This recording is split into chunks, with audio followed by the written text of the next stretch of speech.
ভাই রান্নার থেকে কটাতেই হবে ভাই যা জান্নাত আই লাভ ইউ।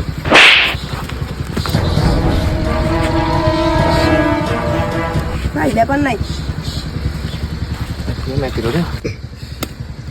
আচ্ছা ভাই আমাকে একটা কথা বল, মানুষ রোজ দিয়ে প্রপোজ করে আর তুই কেন চকলেট দিয়ে প্রপোজ করিস? আমি তোকে ইদানিং যতদিন দেখেছি তুই প্রপোজ করে দিস খালি এই চকলেট আর চকলেট, কেন?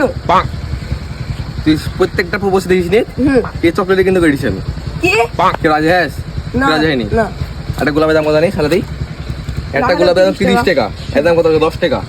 একটা গোলাপ একদিন ইউজ করলে পরের দিন ইউজ করা যাবে না, শুধু মরে গেল। আর এটি চকলেট সালা 2 মাস মেয়াদ আছে আরো, এই 2 মাস আমি ইউজ করতে পারবো। প্রত্যেকটা পয়সা যাবে এক এক করে প্রপোজ করবো, তাই রাজি হলে হইলো, না হলে নাই। যখন প্রপোজ হয়ে যাবে অ্যাকসেপ্ট করবে তখন শালা গোলাপ দিব।